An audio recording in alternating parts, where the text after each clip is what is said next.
안녕하세요. 마야와 언리얼을 이용하여 환경 포트폴리오를 제작한 409기 배민지입니다.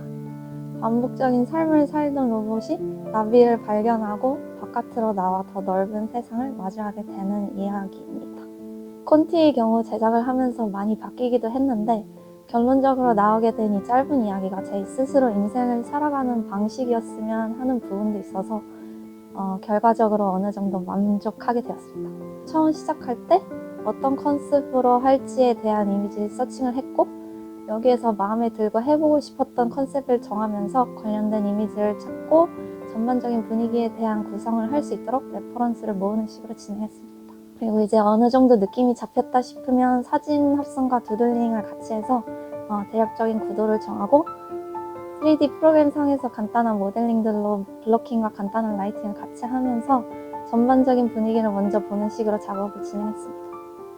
블로킹이 어느 정도 완료된 후 메인이 될 만한 구도의 물체들 위주로 먼저 만들어 주었고요.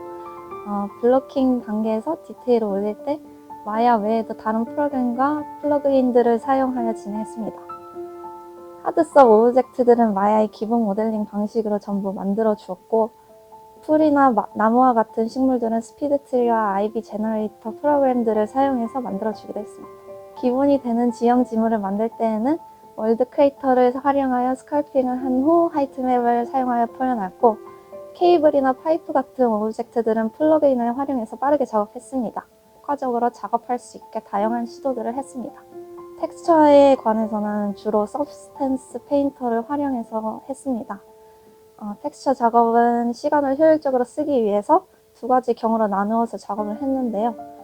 우선 가까이 있거나 큰 물체의 경우 평소대로 모아둔 레퍼런스를 보면서 전반적인 느낌과 세부적인 디테일이 레퍼런스와 비슷하게 나올 수 있도록 직접 페인트도 하면서 시간을 들여 작업을 했고요.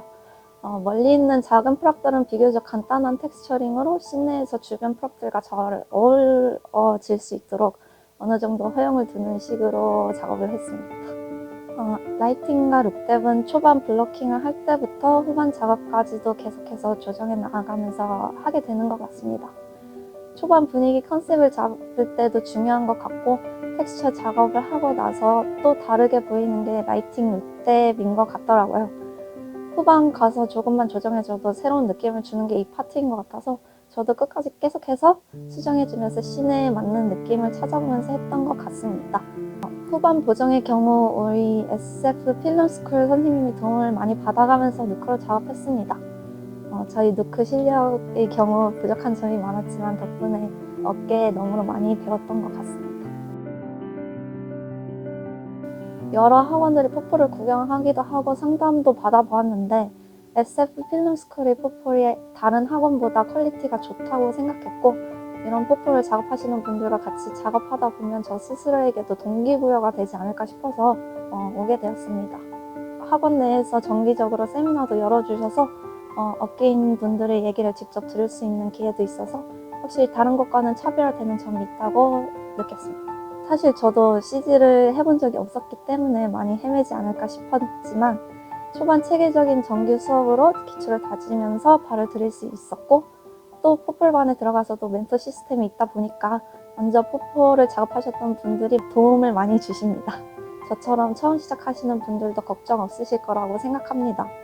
사실 처음 포폴 시작할 때까지만 해도 어느 세월에 끝낼 수 있을까 싶었던 것이 아직 엊그제 같은데 이렇게 여기까지 올 수 있게 도와주신 모든 분들께 감사하고 앞으로 가게 되는 길도 열심히 따라가 보겠습니다. 감사합니다. SF 필름스쿨 화이팅!